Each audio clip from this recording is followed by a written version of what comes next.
Hi friends, అందరికీ నమస్తే. అందరూ ఎలా ఉన్నారు ఫ్రెండ్స్? ఈరోజు తాతయ్యగుంట గంగమ్మ జాతరలో రెండవ రోజు. నిన్న చాటింపు అయింది. ఈరోజు బైరాగి వేషం అయితే వేస్తున్నారు. సో పొద్దున్న నుంచి రాత్రి వరకు అయితే భక్తులు తమ తమ వేషాలతో వస్తారు. ఏ రోజు ఏ వేషం ఉందో ఆ వేషంలో అయితే కనువిందు చేస్తుంటారు. మనకి ఇవాళ మార్నింగ్ అయితే తిరుపతి ఎమ్మెల్యే గారు అయితే అమ్మవారికి పసుపు కుంకుమ తీసుకొస్తున్నారు. మనకైతే తిరుమల నుంచి శనివారం అయితే వస్తుందండి పసుపు కుంకుమ. చివరి రోజు అయితే 17వ రోజు. అందాక ప్రతిరోజు ఒక్కొక్క వేషం అయితే వేస్తుంటారు. ఈరోజు బైరాగి వేషము.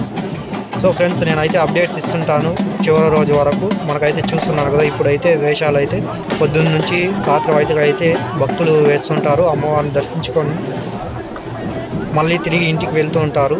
సో మనకు ఇది 17వ తేదీ వరకు జరుగుతుంది ఫ్రెండ్స్. ఇది మనకు చుట్టుపక్కల తాతయ్యగుంట గంగమ్మ ఫెస్టివల్ అంటే చాలా ఫేమస్. మన ప్రాంతం నుంచే కాకుండా బయట ప్రాంతం నుంచి కూడా వచ్చి అమ్మవారిని దర్శించుకొని వెళ్తారు. మీకైతే నేను తప్పకుండా అప్డేట్ అయితే ఇస్తూ ఉంటాను. ఈ వీడియో అయితే చివరి వరకు చూడండి, మంచి ఎంటర్టైన్మెంట్గా ఉంటుంది. ప్రతి ఒక్క వేషం అయితే నేను దీంట్లో చూపించడానికి ట్రై చేస్తాను. ఈ వీడియో మీకు నచ్చినట్లయితే లైక్ చేయండి, షేర్ చేయండి, కామెంట్ చేయడం మాత్రం మర్చిపోకండి ఫ్రెండ్స్. దయచేసి చివరి వరకు అయితే చూడండి, మంచి ఎంటర్టైన్మెంట్గా ఉంటుంది. Thank you. జై హింద్.